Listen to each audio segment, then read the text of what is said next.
श्री रुद्राष्टकम्। ओम नमः शिवाय नमः शिवाय नमः शिवाय नमः शिवाय नमः शिवाय नमः शिवाय नमः शिवाय।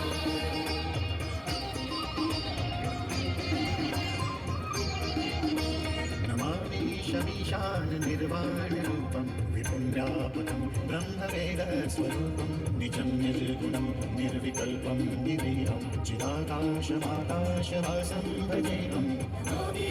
ईशान निर्वाणरूपं दिवं व्यापकं ब्रह्मवेदस्वरूपम्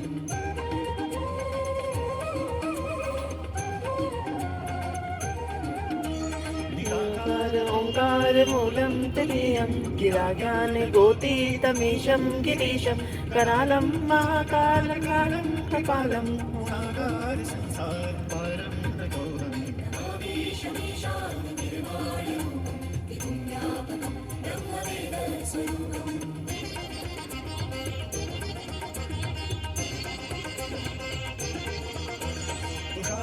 संकाशगौरं गभीरं मनोभूतकोटिप्रभाषी शरीरं स्फुरन्नालिकल्लोलिनी चारुगङ्गा लसद्भालपानेन्दु कण्ठे भुजङ्गा जलत्पुण्डलं भूसुनेत्रं विशालं प्रसन्नाननं नीलकण्ठं दयालं मृगाधीशचर्माम्बरं मुण्डमालं प्रियं शङ्करं सर्वनाथं भजामि।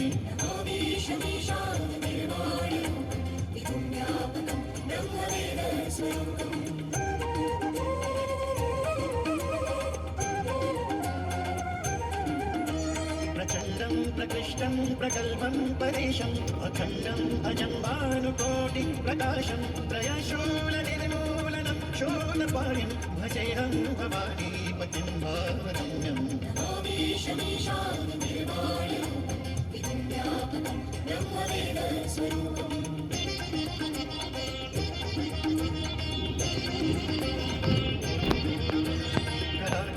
कल्याणकल्पान्तकारी सदा सज्जनानन्ददाता पुरारी चिरानन्दसन्तोषमोहापहारी प्रसीद प्रसीद प्रभो मन्मथारी न यावत् उमानाथ पादारविन्दं भजन्ति हरोति परैव नराणां न तावत् सुखं शान्ति सन्तापनाशं प्रसीद प्रभो सर्वभूताधिवासम्।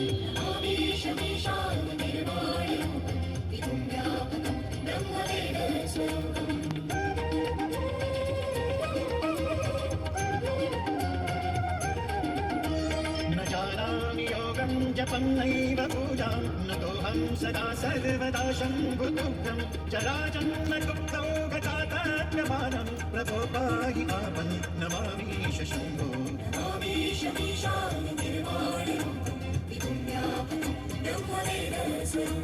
विपुं व्यापकं ब्रह्मवेदस्वरूपम् रुद्राष्टकम् इदं प्रोक्तं विप्रेण हर्तोषये ये पठन्ति नरा भक्त्या तेषां शम्भो प्रसीदति इति श्री गोस्वामी तुलसीदासकृतम्।